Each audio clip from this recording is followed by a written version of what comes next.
Assalamualaikum warahmatullahi wabarakatuh. Kembali lagi dengan saya Ariandri Bayuaji dari Akuntansi UNES 2019 dengan NIM 72114190076. Di pertemuan kali ini kita akan membahas tentang bab 4, yaitu pengguna dan pengembang sistem. Lanjut.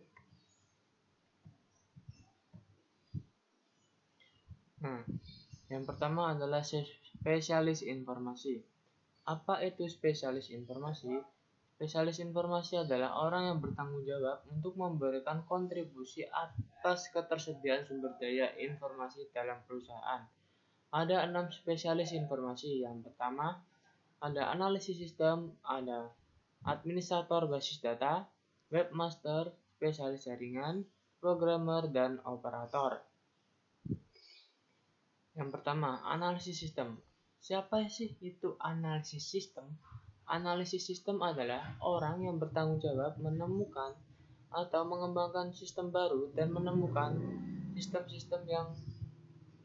kelemahan sistem-sistem yang lama. Administrator adalah orang yang bertanggung jawab atas penyimpanan data. Webmaster adalah orang yang mengolah web perusahaan agar terlihat menarik. Selanjutnya, spesialis jaringan adalah orang yang bertanggung jawab menyatukan dan atau menghubungkan produsen dengan konsumen. Yang kelima adalah programmer, adalah orang yang bertanggung jawab atas sistem perusahaan atau membuat kode keamanan untuk sistem perusahaan. Yang keenam adalah operator, yaitu orang yang mengoperasikan sistem perusahaan tersebut.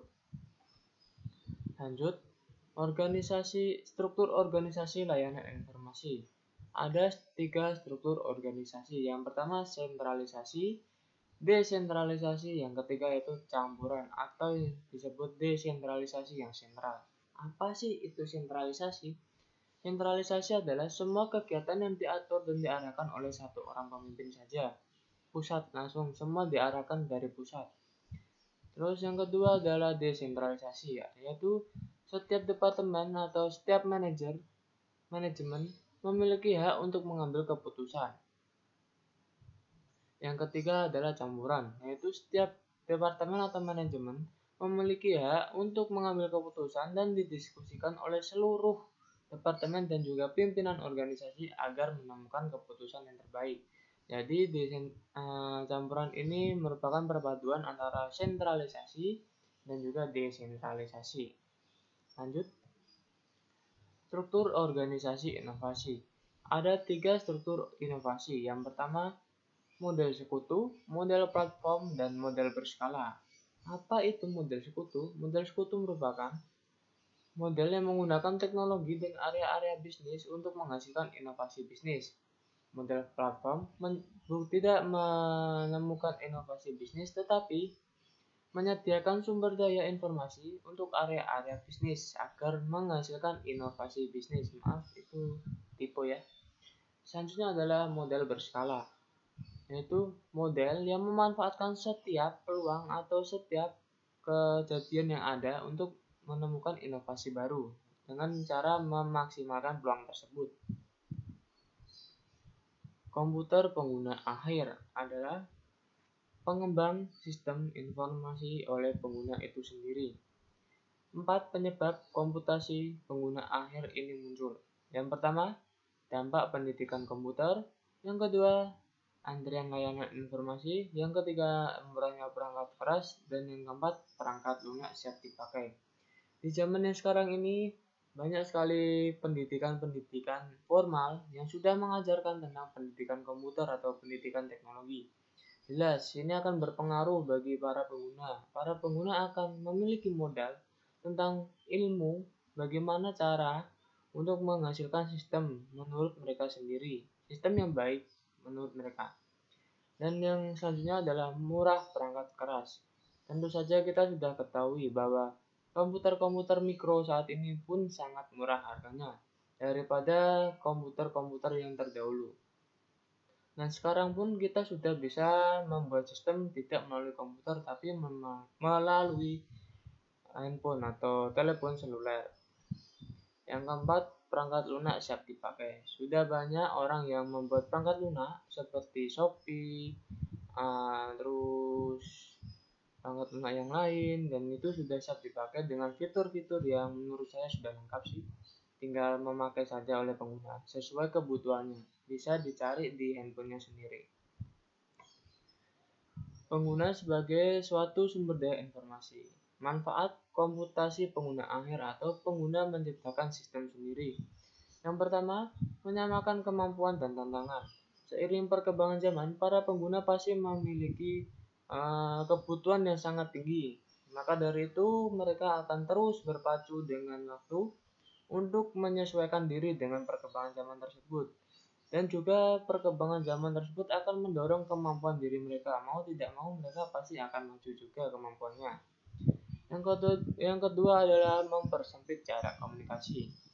Pengguna tidak tergantung pada spesialis informasi, karena mereka dapat mengembangkan sistem informasi sendiri. Seperti yang sudah saya katakan tadi, semakin perkembangan zaman, maka pengguna akan semakin banyak kebutuhannya dan mereka akan menemukan inovasi sendiri untuk membuat sistem mereka sendiri. Resiko pengguna mengembangkan sistem mereka sendiri. Yang pertama, sasaran yang buruk.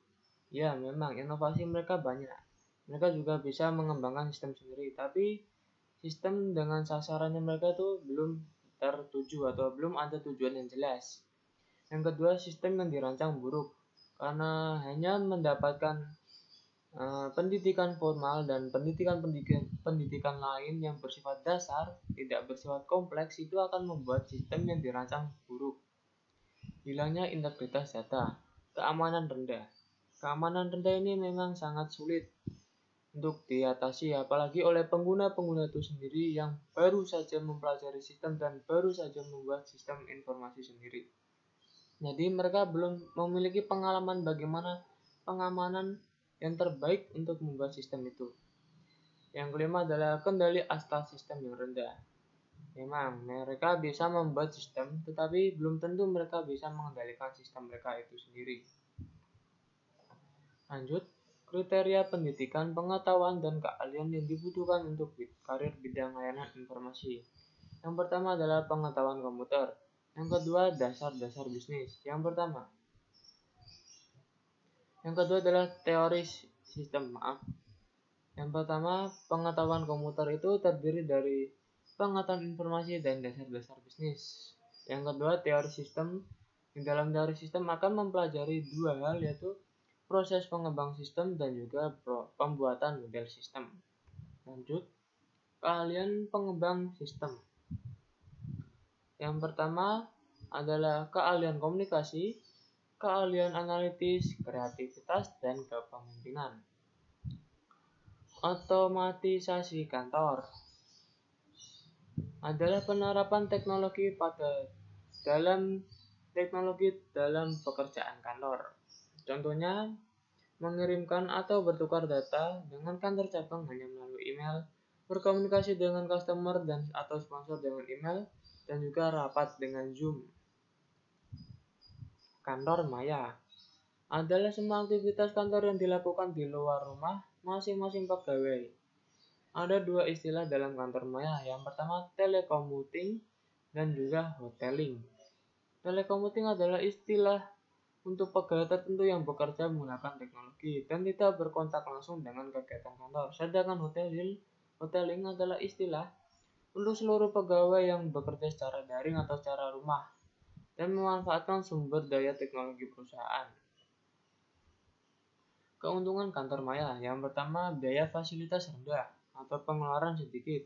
Yang kedua, biaya peralatan lebih rendah, berkurangnya penghentian kerja, dan juga kontribusi sosial. Kerugian kantor maya yaitu moral yang rendah, kekhawatiran risiko keamanan. Organisasi maya.